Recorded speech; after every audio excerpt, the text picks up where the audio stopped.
Most people think empathy is a burden you carry only in daylight. The crowded room that overwhelms you, the friend's pain you can't quite shake, the way the weather of other people's moods seems to seep inside your chest.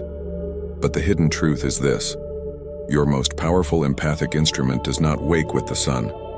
It switches on when your eyes close. In dreams, your sensitivity is not a leak. It is a lens. You are not drowning in the world. You are reading it. Tonight I want to show you how your dreams are not merely strange movies that play in your head, but a deep intelligence shaping, training, and protecting your empathic gift. If you have ever woken up with a feeling that explained what words could not, if you have ever had a dream that solved a problem you couldn't think your way through, if you have ever felt guided but couldn't say how, stay with me. By the end of this episode, you will know how to recognize the symbols that keep you safe, the inner figures that recharge you, and the dream patterns that reveal how to turn empathy from overload into orientation. Here's the simple map before we walk further. Jung called dreams the royal road into the unconscious, a nightly letter sent from a wiser part of you. If you identify as an empath, a person whose nervous system easily tunes to others, those letters contain a secret technology. They compensate for what overwhelms you. They rehearse what you need but avoid. They restore the power you lend too easily.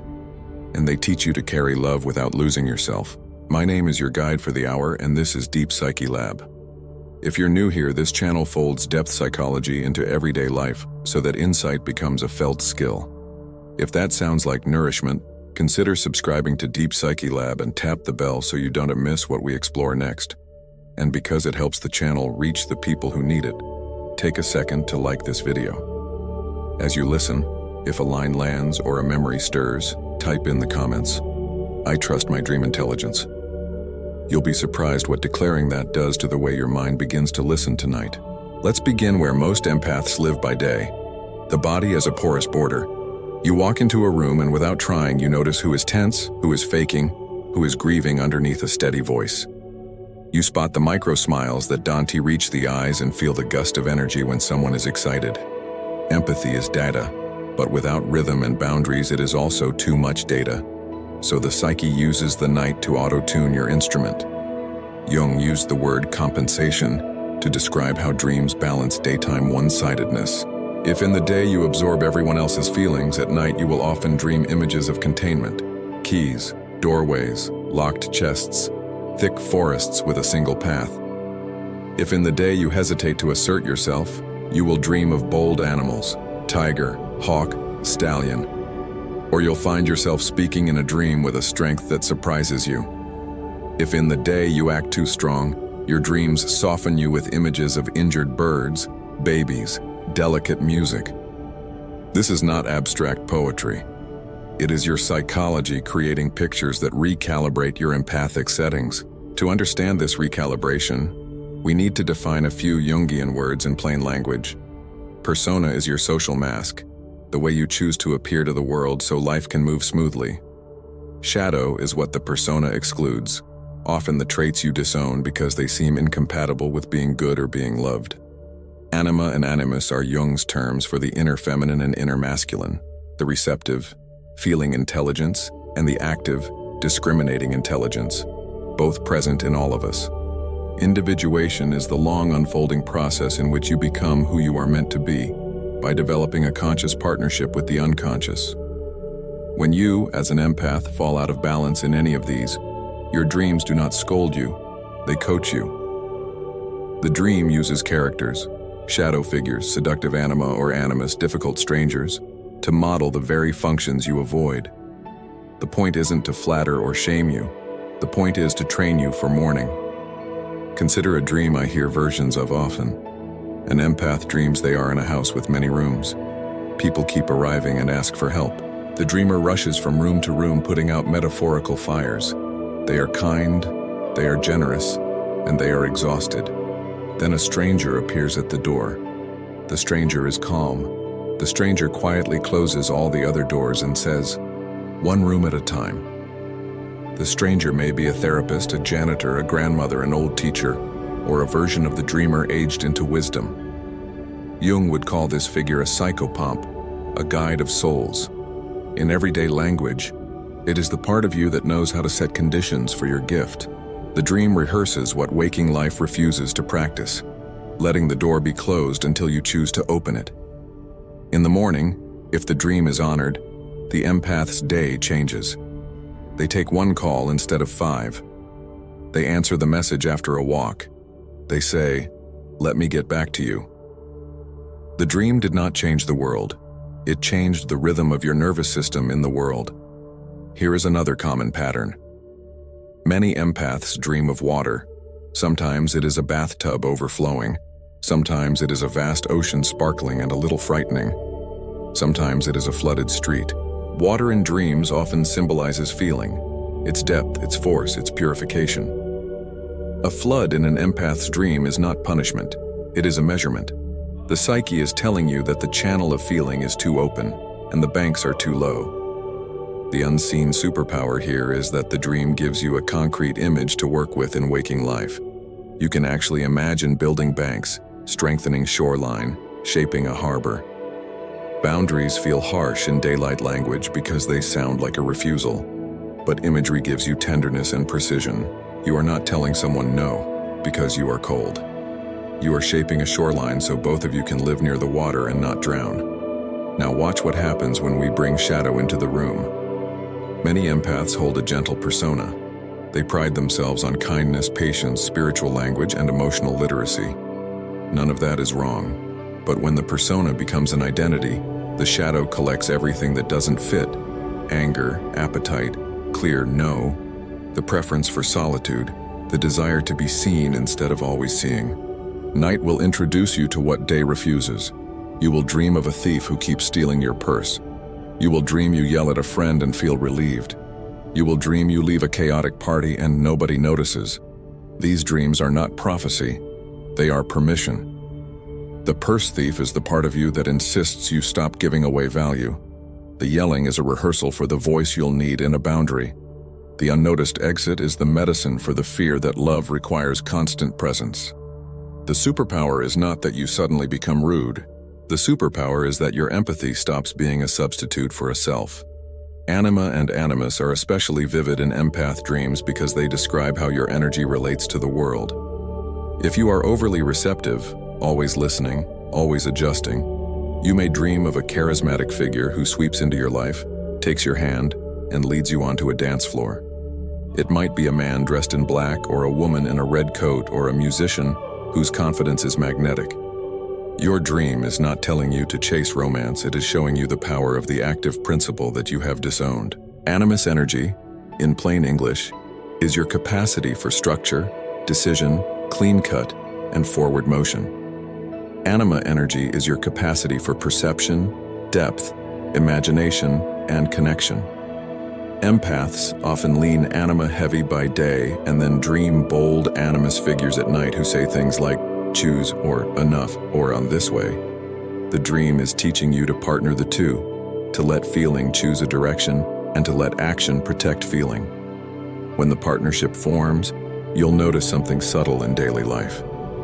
You still sense the room, but you are no longer shaped by it against your will. You are the one shaping the encounter. We also need to talk about complexes. A complex, in Jung's language, is a cluster of feelings, memories, and images charged with emotion. Think of it like a magnet under the paper that pulls certain iron filings into patterns.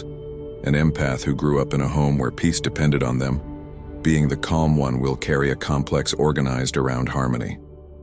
In dreams, that complex appears as a broken instrument you keep trying to tune, or a choir where your voice disappears, or a stage where you are the conductor and the musicians ignore your cue.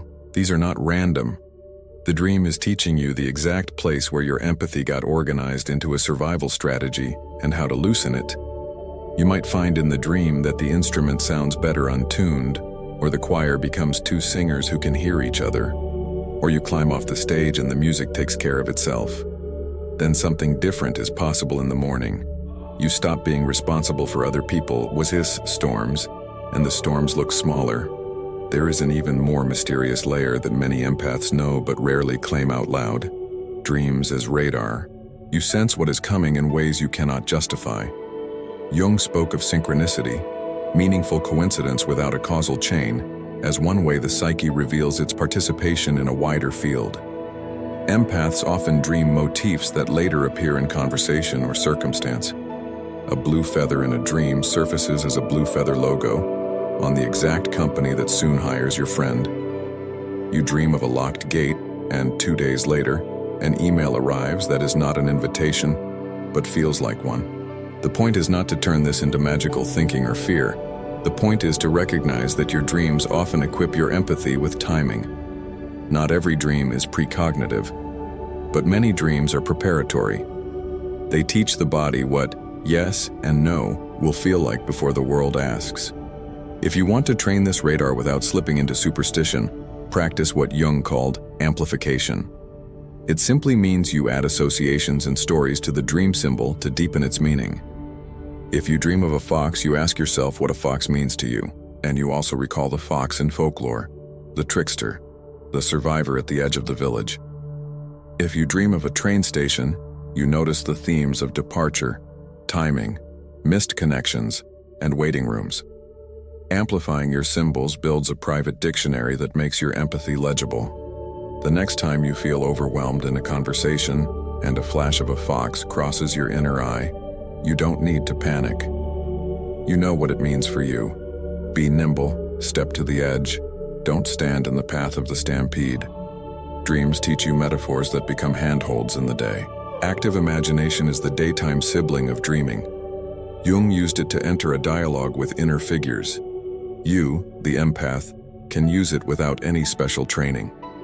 After a strong dream, you close your eyes while awake, imagine the dream scene, and speak to the figure who mattered most. If your dream showed the janitor closing doors, you ask him to show you one door in waking life that needs closing today. If your dream showed the ocean too vast, you ask the sea what part of your life requires a harbor, and what that harbor could be in practical terms. You write down whatever answers you receive without arguing. You have just used the same channel that makes you sensitive to others to become sensitive to your own guidance. This is how your gift stops being a liability. You are not only tuned to the room, you are tuned to the inner room where larger intelligence speaks. Let's ground this with a story you can try on. A woman in her 30s, empathic to a fault, had a recurring dream of carrying a lantern through a crowded marketplace. People kept grabbing at the lantern, asking for light or warmth, and she kept relenting until the flame thinned and finally sputtered out. She always woke with the same sentence in her mouth: "But they needed me." In therapy, she did not want to be told to say no. She wanted to be told how to be more. The dream would not budge. It repeated with variations. One night, someone in the dream stepped between her and the crowd. He didn't speak. He cupped the lantern with both hands and simply breathed on the flame. When she woke, she felt annoyed. This was not a plan. Later that day, she found herself choosing differently. Before returning a message, she took 10 breaths. Before walking into a conversation she knew would be heavy, she put both hands around her chest as if protecting a small flame. The dream had become a posture. The empathy had acquired a shape. At night, you become the one who is cared for. You dream you are in a kitchen and someone cooks for you with quiet competence.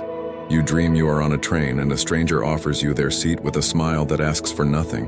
You dream you are ill and a child brings you water. These dreams are not sentimental. They refill a tank that empathy empties.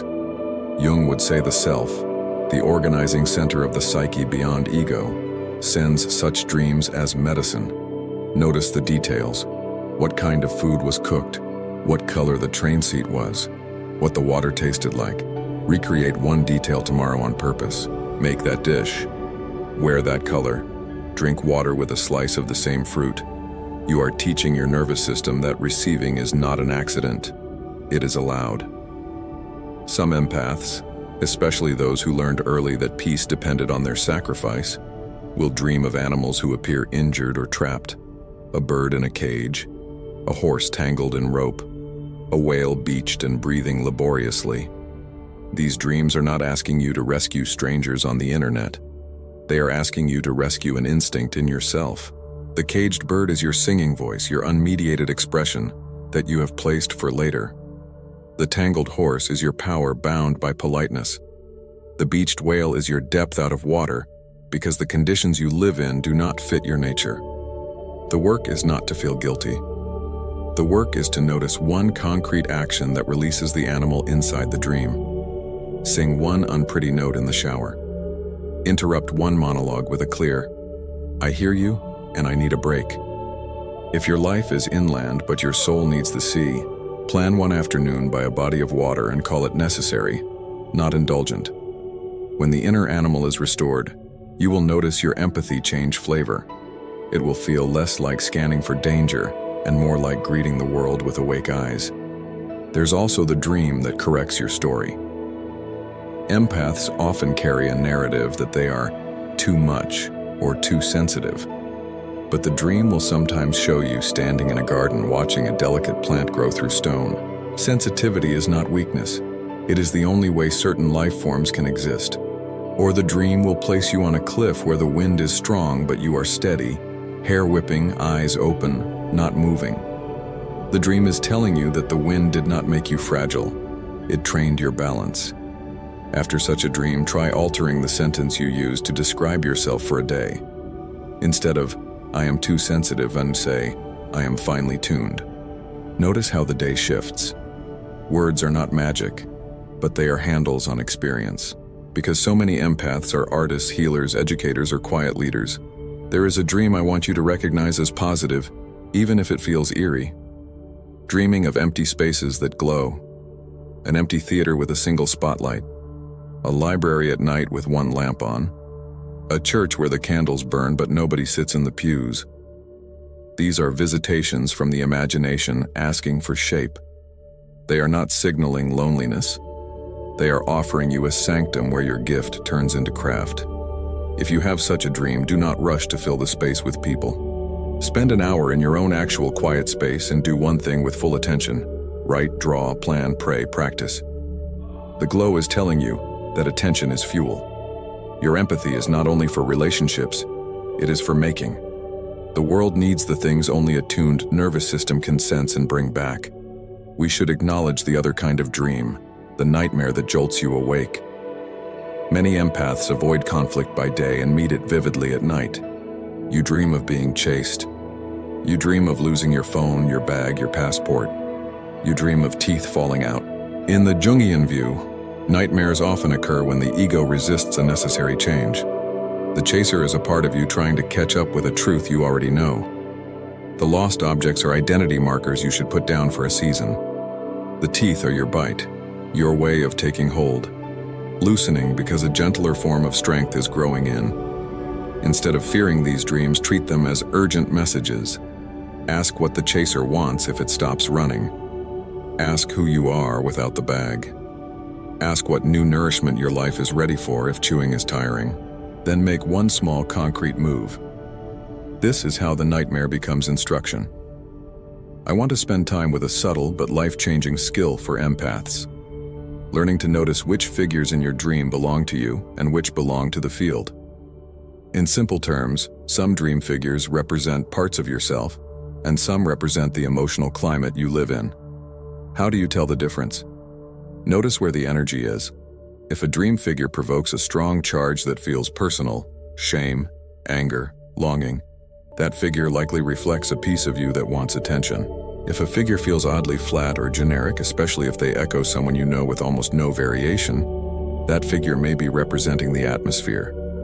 For example, you dream of a boss who speaks in corporate cliches and whose face you can quite see. That might not be about your inner tyrant. It might be about your workplace culture that blurs human faces under performance language. You wake not to fix yourself, but to name the climate and choose your clothes accordingly. The superpower is discrimination. Empathy without discrimination is a sponge. Empathy with discrimination is a curator. Let's bring in the body.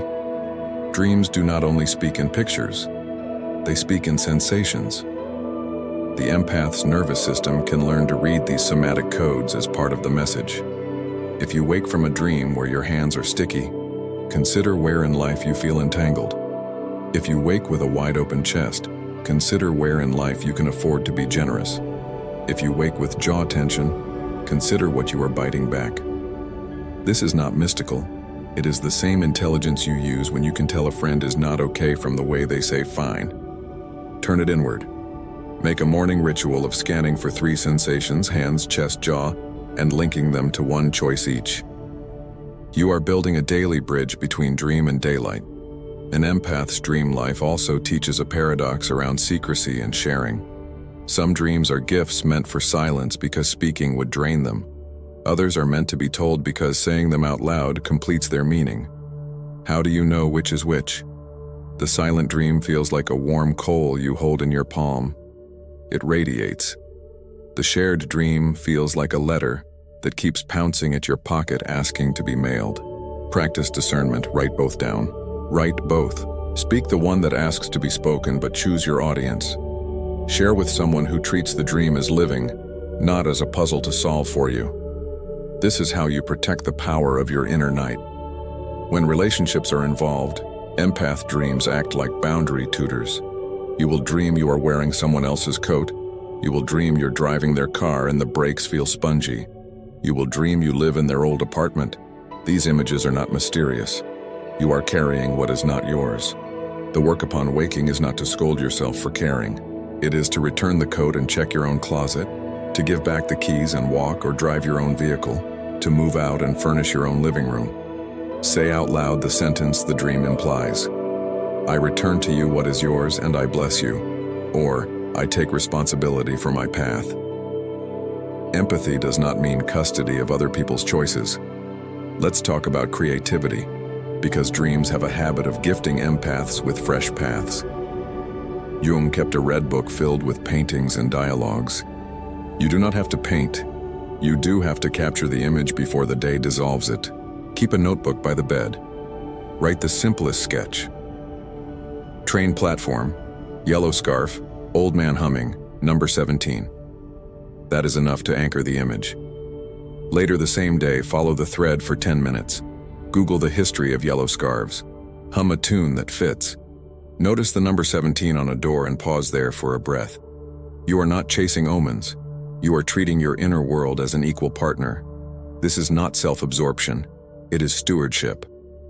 When empaths steward their images, their outer contributions become precise instead of diffuse. A conversation that would have swelled into an hour of heavy listening becomes 5 minutes of focused presence, because you are full rather than hungry. Many people ask how to improve dream recall. Paradoxically, the easiest way is to treat the smallest remembered fragment as if it mattered. When you wake and think, I only remember a blue cup, resist the temptation to dismiss it. Write, blue cup. Then ask it one question. What do you want me to know today?